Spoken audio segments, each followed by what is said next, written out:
Bagaimana hukumnya merayakan ulang tahun pakai lilin seperti orang-orang barat? Bulan depan suaminya pula ulang tahun. Tiup pak, papa minta apa? Bini. Baru tahu. Saya pribadi pernah merayakan ulang tahun, walau sekalipun. Anak saya pun tak pernah saya buat ulang tahun. Keponakan saya tak pernah. Adik kandung saya. Adapun niup lilin itu yang kayaknya, ini bukan kayaknya, ini harus dihindari. Karena kalau kita baca sejarah tiup lilin itu, coba saya tanya, kalau nggak ulang tahun umurnya jadi pendek? Ya, atau badannya tinggi jadi pendek? Nggak ada. Nabi SAW nggak pernah rayain ulang tahunnya, nggak usah sibuk ulang tahun tiap tahun gitu kan. Hanya ikutin orang-orang kafir ulang tahun, itu acaranya orang kafir, bawa kue, tiup, nyanyi-nyanyi, disuruh minta apa pada saat itu. Nggak ada dalam Islam itu. Jangan tinggalkan itu.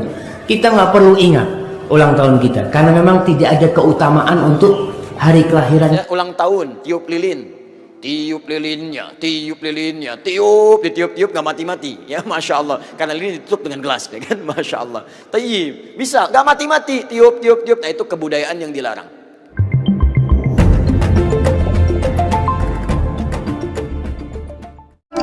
Bagaimana hukumnya merayakan ulang tahun pakai lilin seperti orang-orang barat? Man tasabbaha biqaumin, siapa yang ikut-ikut tradisi suatu kaum, fahuwa minhum, maka dia bagian dari tradisi kaum tersebut. Ustadz pandai ceramah, memangnya Ustadz tak pernah tiup lilin? Pernah. Saya pernah tiup lilin waktu mati lampu. Saya hidupkan lilin, habis itu saya tiup. Tapi saya tak meminta. Yang haram itu dimintakanlah doa untuk setahun akan datang. Tiup nak, kata maknya, tiupnya. Kau minta apa? Laptop. Bulan depan maknya ulang tahun. Tiup ma, kata suaminya. Mama minta apa? Tas kulit. Bulan depan suaminya pula ulang tahun. Tiup pa. Papa minta apa? Bini. Baru tahu. Man tasabbaha biqaumin, siapa yang ikut-ikut tradisi suatu kaum, fahuwa minhum, maka dia bagian dari kaum itu. Bagaimana di akhirat nanti? Wa usyira yaumal qiyamati ma'ahum, nanti di akhirat dia akan dibangkitkan bersama kaum tersebut. Yang menyembah api itu siapa? Majusi, Cina, Konghucu, nyembah api. Jangan ajak anak-anak kita, anak ustadz, anak saya, anak adik saya, tak boleh. Anak orang lain yang saya bisa ceramahi, saya kasih tahu. Anak saya, anak adik saya, anak keponakan saya, tak boleh tiup-tiup lilin. Saya tanggung jawab di hadapan Allah SWT. Maka keponakan saya udah sekian tahun, tak boleh. Jangan, tak boleh tiup-tiup lilin. Apa hukumnya mengucapkan selamat ulang tahun, baik dari bahasa Indonesia ataupun bahasa Arab? Substansinya apa? Substansi. Kalau kita lihat, kalau orang-orang yang biasa, dia bilang HBD, ya kan? Itu. Ini yang agak-agak milenial lah. Kemudian yang biasa-biasa aja, yang level-level biasa, kemudian kata dia selamat ulang tahun. Selamat ulang tahun. Kemudian kalau ustadz itu barakallahu fi umrik. Barakallahu fi umrik. Atau lagu Habib Rizik Syihab, Mabruk Alfa Mabruk. Mabruk Alfa Mabruk. Nah, coba kita tengok substansi dari 4 ungkapan ini. Pertama, happy. Happy itu kan senang kan? Happy birthday. Happy. Happy berarti senang. Senang. Oke, yang kedua, selamat. Jelas-jelas yang ulang tahun itu Ahmad, tapi yang disebutnya tetap selamat. Tapi selamat. Oke, intinya substansinya selamat. Ya kan? Selamat. Selamat nih dari bahasa Arab. Allahumma inna nas'aluka salamatan. Makanya disebut doa. Nah, Ustadz nanti datang ke rumah ya, doa selamat. Yang ketiga, barakallahu fi umrik. Semoga Allah memberkahi umurmu. Berkah. Berkah. Oke. Ini juga begitu, mabruk. Sebetulnya yang tepat itu adalah mubarak. Karena fi'il madinya baraka yubariku. Tapi sudah populer di seluruh negara Arab mabruk. Maka ini disebut dengan khotok sya'i. Salah tapi populer. Nggak ngerti kami Pak Ustadz, salah tapi populer. Mohon maaf zahir dan batin. Tapi populer di tempat kita mohon maaf lahir. Ini namanya khotok sya'i. Salah tapi populer. Malah ketika saya tulis zahir dan batin, Ustadz tipu ya. Salah tulis. Ini. Jadi saya tidak permasalahkan mabruk ini. Nah, dari 4 ungkapan ini, senang, selamat, berkah, apa? Kalau digabungkan 3 ini, senang, selamat, berkah, sebetulnya isinya ini apa? Doa. Kan itu isinya. Jadi jangan kita terjebak pada casingnya, tapi isinya. Maka semua maksa ini adalah doa. Doa supaya orang itu semangat. Maka kita robah. Ustaz Somad berubah, dulu katanya haram. Tonton lagi video yang lama-lama. Haram itu bukan ininya. Haram itu tradisi. Karena yang berdoa di depan api itu adalah majusi. Dan saya pribadi sudah 43 tahun umur saya, tak pernah merayakan ulang tahun walau sekalipun. Anak saya pun tak pernah saya buat ulang tahun. Keponakan saya tak pernah. Adik kandung saya tak pernah saya ucapkan selamat ulang tahun sampai hari ini. Bisa datang tanya nih, pernah Ustaz Somad menyebutkan selamat ulang tahun? Enggak. Itu. Jadi jangan iyalah dia terikut-ikut. Saya menjawab, saya tak pernah ulang tahun, anak saya tak pernah ulang tahun, ponakan saya tak pernah ulang tahun, emak ayah saya tak pernah ulang tahun, dan saya tak pernah mengucapkan ulang tahun kepada keluarga saya. Itu. Tapi saya tak menyalahkan orang. Jangan, bukan berarti saya tak pernah salahkan orang, karena isinya adalah doa. Yang saya salahkan itu adalah mengikut tradisi musyrik, berdoa depan api. Itu saja. Itu pun orang marah juga ke saya. La ilaha illallah Muhammadur Rasulullah. Bagaimana hukumnya atau bagaimana pandangan Islam tentang perayaan hari ulang tahun yang bahkan biasa sebagian orang Islam lakukan dengan prosesi potong kue dan tiup lilin? Mohon penjelasannya. Syukran. Baik, ulang tahun itu sebetulnya bisa dimasukkan dalam bab muhasabah.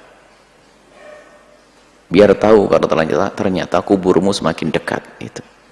Ya. Ya enggak? Berarti kuburnya semakin dekat.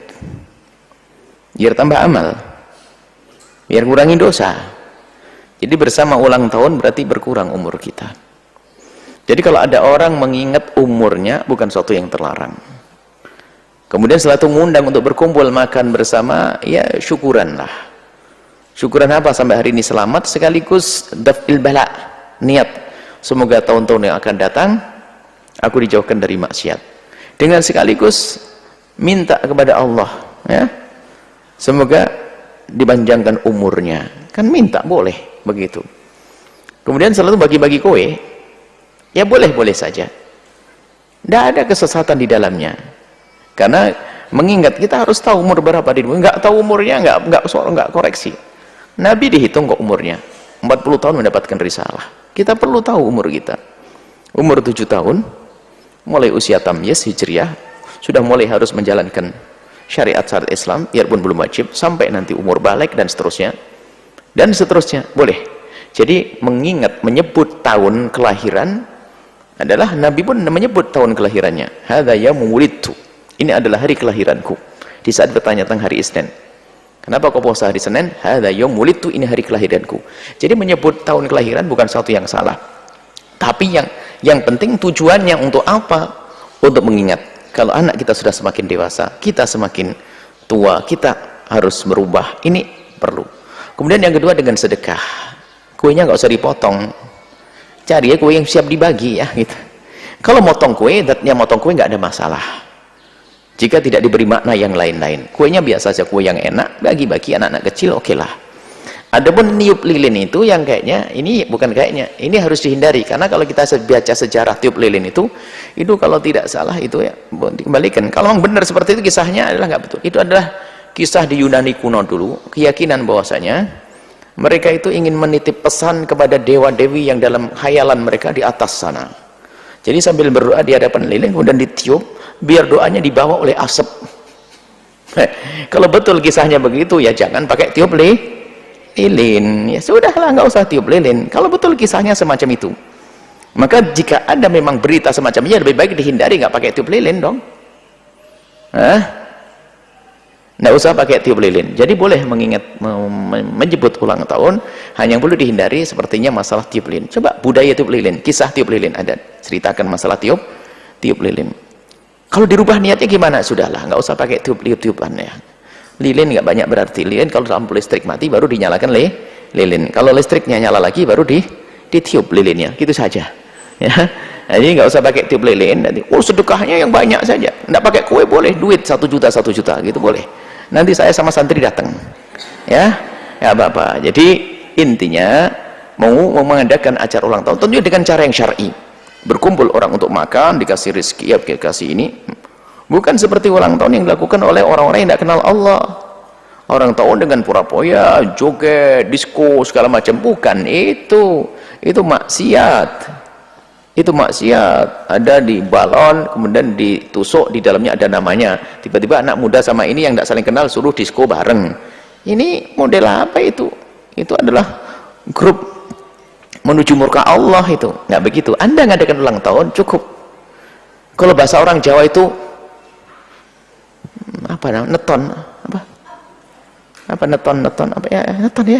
Jadi kalau hari kelahiran misalnya saya lahir Rebu Legi ya, orang tua hanya membuat jenang ini bagi-bagi sama tetangga ya. Nggak pakai macam-macam, nggak ada lilinnya itu. Ya jadi hari kelahiran ya Rebu apa ini syukur, ingat hari kelahirannya, berdoa semoga panjang umur, kalau udah dosa diampuni, itu hal yang wajar-wajar saja. Itu saja, tiup lilinnya saja dihindari. Undang tapi acaranya yang benar, yang syar'i, yang sesuai dengan syariat Nabi SAW. Tanya, apakah boleh seorang muslim bersyukur dengan hari kelahirannya dengan berbagi-bagi makanan yang kadang dengan merayakan ulang tahun? Maksudnya apa ini? Dikesankan ya. Dan apakah boleh memakan makanan yang diberikan orang yang merayakan ulang tahun walaupun dia muslim? Sama saja ya, sama saja dengan ulang tahun. Anda tanya langsung aja apa hukumnya ulang tahun gitu kan. Ya setahu saya tidak boleh, setahu saya. Dan tidak usahlah sibuk dengan ulang tahun ini. Kenapa sibuk dengan ulang tahun? Gitu kan? Kalau Anda tidak ulang tahun, kenapa? Coba saya tanya. Kalau nggak ulang tahun, umurnya jadi pendek. Ya, atau badannya tinggi jadi pendek. Nggak ada. Nabi SAW nggak pernah rayain ulang tahunnya. Nggak usah sibuk ulang tahun tiap tahun gitu kan. Hanya ikutin orang-orang kafir ulang tahun itu acaranya orang kafir. Bawa kue, tiup, nyanyi-nyanyi, disuruh minta apa pada saat itu. Nggak ada dalam Islam itu. Nabi SAW tidak pernah rayain hari lahirnya, tidak juga sahabat, tidak juga tabi'in, tidak juga orang-orang soleh. Yang rayain ulang tahun orang kafir, berarti Anda contohin mereka. Orang soleh kita nggak ada yang rayain, gitu kan? Dan begini, akhwat sekalian, kalau Anda hadir di majelis ilmu, mohon maaf, ini saya bahasakan ya, ini bukan seremoni nih, ini Anda hadir di sini, ini bukan untuk ngeramein saja. Antum sudah duduk 2 jam, pegel juga kakinya pasti, gitu kan? Ini bukan datang hanya untuk sekedar, oh ustadznya bagus ya, oh materinya bagus ya, oh ini, bukan, oh ajakan teman saya, jangan itu ikhwah dan akhwat sekalian. Saya datang untuk mengetahui hukum Allah dan saya terapkan dalam kehidupan saya. Itu pentingnya majelis ilmu. Kalau antum hadir di majelis ilmu, ada orang 10 tahun majelis ilmu, majelis taklim tiap hari, tiap minggu mungkin, tapi tidak berubah-berubah, nggak ada manfaat ilmu itu buat dia. Apa manfaatnya? Ikhwah sekalian, masalah ulang tahun memang tidak pernah ada perintah dari Nabi SAW, tidak pernah contoh dari para sahabat. Yang ada dari orang-orang kafir, kita tahu kan ulang tahun dari orang kafir, sampai sering memang bahasa Inggris, ya. Happy birthday memang begitu. Memang dalam bahasa Inggris, nggak ada dalam bahasa Arab tuh, gitu kan? Memang dalam bahasa Inggris nanti diterjemahkan, nyanyi-nyanyinya pun sama, tiup lilinnya juga sama, tasyabuh. Apa kata Nabi SAW? Man tasyabah biqaumin fahuwa minhum. Siapa yang mencontohi satu kaum maka dia termasuk golongan dari kaum itu. Untuk apa ikhwah? Tanya begini, kalau saya tidak ulang tahun kenapa? Nggak ada apa-apa. Kalau saya tidak ke diskotik sama teman saya malam, kenapa? Nggak apa-apa, nggak ada yang, bukan tangan kita putus, kepala kita jadi gundul, nggak ada yang rugi, gitu kan? Malah bagus tidak menjalankan sesuatu yang tidak dicontohkan dalam agama. Jadi saran saya nggak usah, gitu kan? Kalau dalam Islam kita mau keluarkan ada istilah ulang, kita bukan ulang tahun, ulang detik. Karena kita nggak bisa jabat jaminan tiap detik ini kita setiap saat nih malaikat maut mengejar kita, kan gitu. Kata Nabi SAW, hati-hatilah di belakang kalian ada malaikat yang tidak pernah, yang sangat cepat, tepat, dan kalau sudah datang tidak pernah terlambat sedikit pun. Itu yang harus dikhawatirkan. Dia lagi ngejar kita nih malaikat nih. Tinggal tunggu waktunya sambar selesai, dicabut ruhnya mati, gitu kan. Jadi kita ini sebenarnya ulang detik bukan ulang tahun, gitu kan. Jadi nggak usah ikut-ikutan. Saya sarankan begitu. Ustadz, hari ini Ana mendapatkan beberapa ucapan selamat ulang tahun dari teman dan saudara, sedangkan kita tidak menginginkan hal tersebut. Bagaimana sikap yang harus Ana lakukan Ustadz? Bolehkah kita mengaminkan doa dari ucapan tersebut dan mengucapkan terima kasih karena kita cuek takut dianggap sombong Ustadz? Antum minta doanya diganti. Jangan selamat ulang tahun, doakan Ana selamat dunia akhirat. Apa gunanya selamat ulang tahun? Ana mau tanya sekarang. Selamat ulang tahun. Antum dapat apa? Selamat hari itu aja kan? Hari ini berulang. Antum kan tahun lalu masih hidup. Tanggal berapa? Antum lahir tanggal 23 Februari. Antum sekarang masih hidup, Ana ucapkan selamat nih. Berarti antum masih hidup nih sampai sekarang. Doa itu kurang, makanya minta jangan doakan selamat ulang tahun, doakan selamat dunia akhirat. Amin. Jadi kita kasih arahan, sehingga nanti nggak ada lagi ucapan selamat ulang tahun. Yang ada ketika dia tahu antum ulang tahun, doanya bukan selamat ulang tahun lagi, selamat dunia akhirat mas ya, amin, jazakallah khair atas doanya. Nggak ada urusan sama ulang tahun. Kita insya Allah bisa lah jamaah meninggalkan hal tersebut. Apa hukum mengucapkan selamat ulang tahun dan mendoakan istri dan suami di hari ulang tahun lahir meski tidak mengadakan perayaan? Ya sama aja gitu. Sama aja. Jadi lupakan tuh tanggal kelahiran kita. Kalau kita ingat terus, dan sekarang ini usaha untuk mengadakan ulang tahun itu semua sarana. Sampai ada Facebook pun ya. Iya, itu mengingatkan. Temanmu fulan ulang tahun, kau ulang tahun, diingatkan itu. Dan itu usaha bagaimana kita menjadi ekornya barat, benar-benar ikut di balik itu. Jangan tinggalkan itu. Kita nggak perlu ingat ulang tahun kita, karena memang tidak ada keutamaan untuk hari kelahiran kita, nggak ada. Wallahu a'lam bishawab. Jadi nggak usahlah kita mengucapkan ulang tahun kepada selamat ulang tahun kepada istri kita, atau ada ulang tahun pernikahan. Ulang tahun pernikahan, ada pernikahan perak, ada emas, ada intan, ada berlian. Alhamdulillah. Ya itulah, itu kembali lagi kita dipengaruhi sama barat ya, sama media. Ada ulang tahun, tiup lilin. Tiup lilinnya, tiup lilinnya, tiup, ditiup-tiup nggak mati-mati, ya masya Allah. Karena lilin ditutup dengan gelas, ya kan, masya Allah. Tayyib, bisa nggak mati-mati, tiup-tiup-tiup. Nah itu kebudayaan yang dilarang. Valentine misalnya kan, Valentine 17 Februari, kebudayaan datang dari luar, ya bertentangan dengan nilai agama, merusak akidah, muncul banyak yang haram di situ, ikhtilat di antara remaja, haram. Anda ikuti tasyabuh dengan itu, haram hukumnya. Itu yang disebut tasyabuh. Ya, tapi kalau tasyabuh dalam muamalah yang dibenarkan itu gak ada masalah. Misal orang Yahudi pakai pesawat, kita pakai pesawat tuh gak ada masalah. Ya jangan diserupakan. Pesawat, Yahudi pakai pesawat, saya pakai pesawat, haram. Masya Allah. Tiba-tiba datang panggilan haji, menunaikan ibadah haji. Baik, hei siap berangkat besok haji, masya Allah, siap. Pakai apa? Pesawat, haram ah. Mau pakai apa? Kuda aja. Bagaimana pakai kuda dari Lombok ke Mekah? Susah. Ya, itu handphone. Orang Nasrani pakai handphone, antum pakai handphone. Ya jadi jangan diserupakan. Oh, Nasrani handphone, saya pakai handphone, berarti haram. Tidak. Ya, Anda boleh gunakan itu ketika mereka menggunakan, Anda gunakan. Cuma perbedaannya bagaimana cara Anda menggunakan itu. Mereka gunakan misalnya untuk keyakinan mereka, Anda gunakan untuk keyakinan Anda. Update waktu sholat, masukkan program Quran di dalamnya. Ada yang sifatnya serupa, dia nelpon, Anda nelpon, itu bukan tasyabbuh. Karena itu pola umum dalam kehidupan. Dia bicara, Anda bicara. Dia makan, Anda makan. Itu bukan tasyabbuh. Cuma perbedaannya apa yang Anda makan, apa yang mereka makan. Bagaimana cara mencari makanan, bagaimana cara mereka mencari makanan. Itu yang membedakan antara mereka dengan kita.